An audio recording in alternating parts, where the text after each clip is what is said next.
All right, guys, so let's talk about why I upgraded to this 8.5-inch Makita 40-volt dual bevel miter saw over the Milwaukee 7.25 dual bevel miter saw. Let's get into it.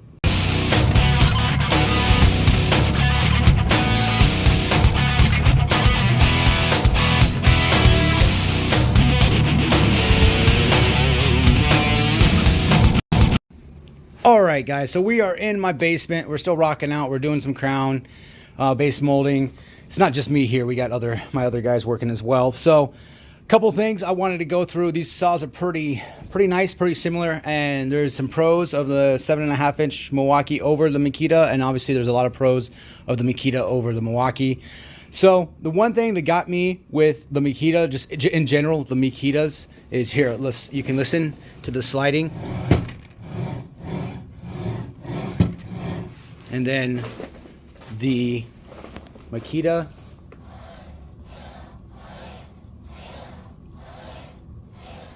the bearings on the Makita are far smoother, and that matters to me. If we're running this every day, like it's just nice. It feels higher quality. It feels more accurate. It gives me a little more confidence. I mean, yeah, this thing does, it works. Don't get me wrong, but in the 10-inch and the 12-inch, it's the exact same. The Makitas are just a higher quality material. Bearings are just smoother, maybe tighter tolerances. It's so nice. So that's one thing. That's just Makita over Milwaukee in general. The 8.5 is a little heavier. That is to be said. It is a little heavier, but it's an 8.5-inch saw as opposed to 7.25. Yeah, you get better cut capacity with the 8.5-inch. Over the 7.25, it is a little heavy. This thing still is fantastic. This is my framers. I sold it to them, and they absolutely love it. It's super Johnny on the spot, just like it was for me. And it's you've got everything you need here for a quick miter saw, and it's obviously cordless. That's what we do around here is cordless miters. So this one, the reason why I upgraded to the 40 volt, for one, 8.5-inch is 40 volt. We do have a shadow line, which both saws do have shadow line, which is why I bought that in the first place. And that's why I upgraded. If this had a laser, I would not have upgraded. Simple. Now, we do have AWS, which is the Bluetooth that talks to my AWS vacuum over here. So there's no cords. And as soon as I pull the trigger, and I'm charging the batteries right now, but as soon as I pull the trigger, the vacuum will turn on, suction. We still have some dust. You can see there's still some dust, but it's not nearly as bad as it would be if we did not have that. So the Milwaukee does not have that. You can obviously hook up a vacuum to it, but you do not have a cordless vacuum that is Bluetooth enabled. So every time I pull the trigger, you're gonna have to turn on a vacuum as well. That's just that's one thing. That's another key feature the Makita has over Milwaukee is the dustless, or the vacuum with the Bluetooth enabled cordless. Obviously, just Bluetooth it up, and we don't have to worry about it anymore. So next one, the pistol grip. You got the forward grip right here. You can see still works. The pistol grip, I do like it. I absolutely, I prefer it actually. I know Festool came out with it first, I believe, and Makita adopted it. I do like it. I absolutely do like it. That's just me. I believe the motor on the Makita sounds a little better.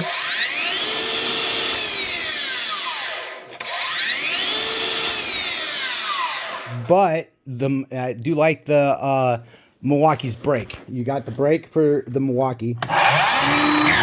You can hear the electric brake.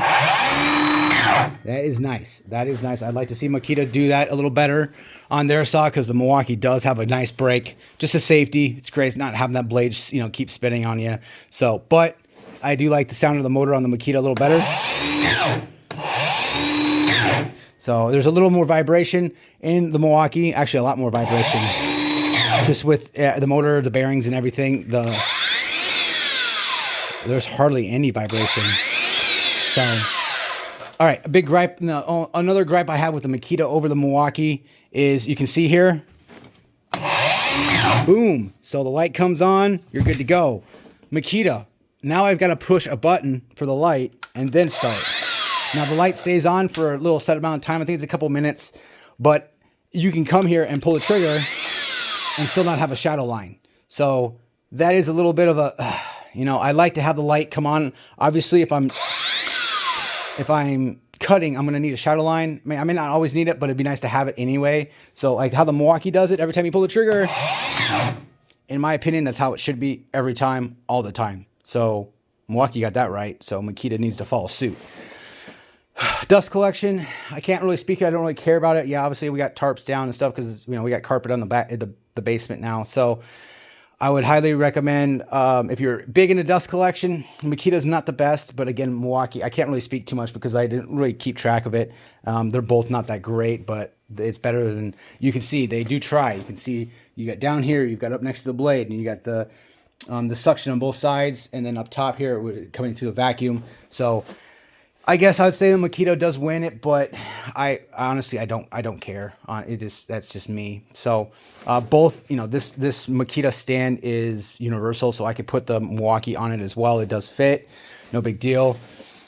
I'd say the metal for the aluminum for the Makita is definitely higher quality. And this is also, I would say, a more expensive saw. This saw, I think, the Milwaukee will run you around 400, 450 or so, bare tool. And this one's going to run you, I think, 600. 650 USD at this time of this video anyway. So, you know, keep that in mind. We do have the wings. They come out, which is very nice. That's just, you know, an extra, you know, we obviously have the crown. We have our little crown jig here, but that's nice. There's no wings here. You do have the handles for carrying, which is nice as well. You have the handle up top, and you also have a handle right here as well. So yeah, I think you're at 25, 26 pounds, and you're at over 30 pounds for the Makita. So, oh man. But you guys, you can see how long that light stays on. So it just stays there, and it'll time out itself. So, onboard tool storage, both have the onboard tool storage right there. And honestly, I forget where it's at for the. I honestly, they have it here. I forget where it's at. But this is not a review. I've had both of these tools obviously in my possession. They're very nice.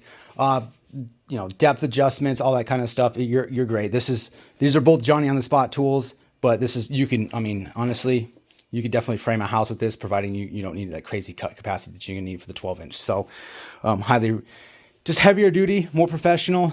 Both of these are professional tools. I'd highly recommend both of you guys. If you're in the Milwaukee and you're not in the Makita battery line, the Milwaukee's a no-brainer, vice versa. This is obviously a newer tool. It's been out for about a year or so now. Only a couple months here in the USA, probably 5-6 months now in the USA, but it's been over, you know, New Zealand and Japan and stuff. I'm sure I've had it for a year or so. A lot more tech on this. You know, you've got the XGG, it's 40 volt, Bluetooth. That's, you know, that's what they bring to the table, and that's why I have it. That's why I upgraded. It's definitely worth the upgrade for me. Just the suction alone for Bluetooth enabled is very, very nice. Extra cut capacity, because, you know, there's some things that you're gonna be able to cut with this that you can cut with the Makita, but you're paying for it in a little extra weight, a little more cost. But, you know, they're both one battery operated. 36 volt on this one because it runs on a 36 volt. It's 40 volt, but it's 36 volt for real.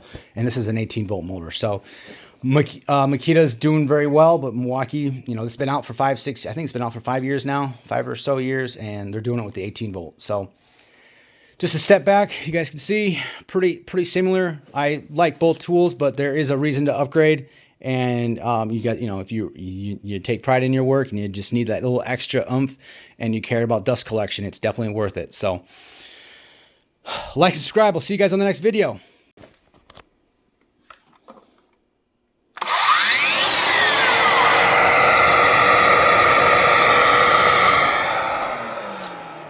Definitely worth it. All right, real quick, guys. Here you can see the bar. So we're getting there. We're getting there. I got to take the stuff off. We're getting close to the bar being done in the basement. So little teaser video.